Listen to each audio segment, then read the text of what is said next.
Assalamualaikum warahmatullahi wabarakatuh. Saya Rizal Febrianti. Di sini saya ingin menjawab pertanyaan seputar seminar penelitian akuntansi, review dan analisis kritis artikel. Judul penelitiannya yaitu Analisis Fraud Pentagon dalam mendeteksi potensi finansial statement fraud. Pertanyaan yang pertama, apakah yang menjadi motivasi atau isu, research gap atau fenomena yang sedang terjadi sehingga memicu perhatian ini dilakukan? Motivasi atau isu penelitian, terdapat beberapa perusahaan yang tidak menyajikan laporan keuangan yang sesuai kriteria. Sumpah deket banget.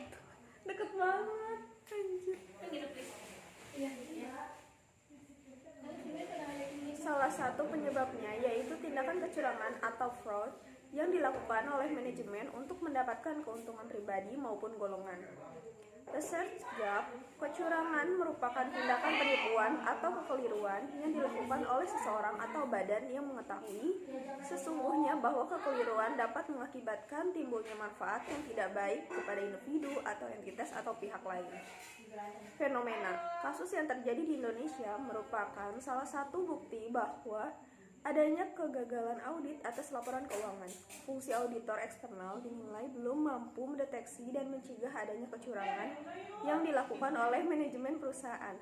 Dilihat dengan fakta dalam sebuah fenomena bahwa adanya praktik manajemen laba menurut kompas.com yang meminta pimpinan puncak Toshiba Corporation dalam skandal penggelembungan keuntungan perusahaan sebesar 1,2 miliar dolar US dollar selama beberapa tahun. Dengan temuan yang dirilis tahun 2015, Toshiba harus menyatakan kembali restate keuntungan pada laporan keuangan. Kritik. Tidak ada kritik untuk poin ini. Penulis sudah cukup menjelaskan motivasi atau isu penelitian, research gap, dan fenomena dengan baik.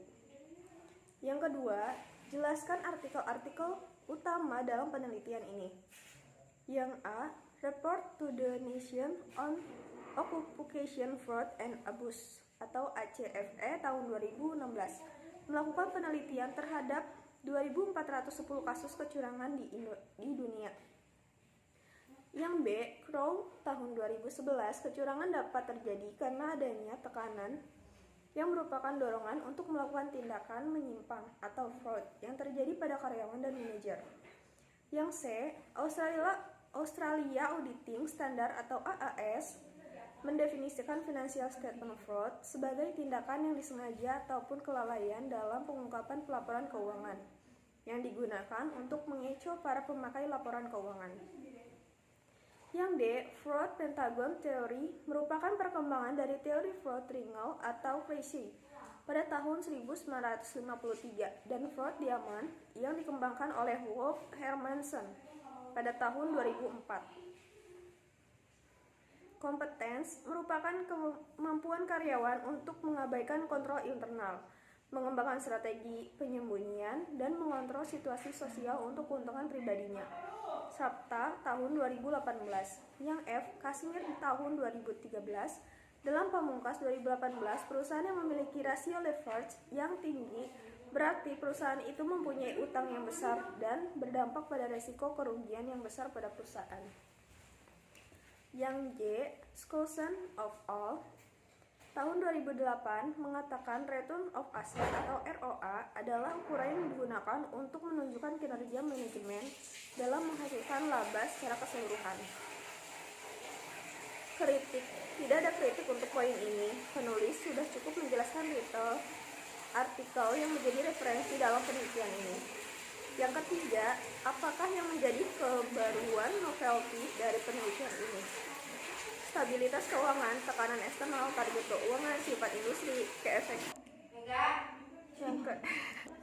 Stabilitas keuangan, tekanan eksternal, target keuangan, sifat industri, keefektifan pengawasan, pergantian auditor, pergantian direksi, dan frekuensi kemunculan gambar CEO secara bersama-sama berpengaruh terhadap financial statement fraud. Kritik. Peneliti tidak menjelaskan secara jelas novelty penelitian pada bagian abstraksi ataupun pengantar penelitian. Novelty hanya tersirat secara implisit. Sekian jawaban dari pertanyaan-pertanyaan tentang seminar. Wassalamualaikum warahmatullahi wabarakatuh.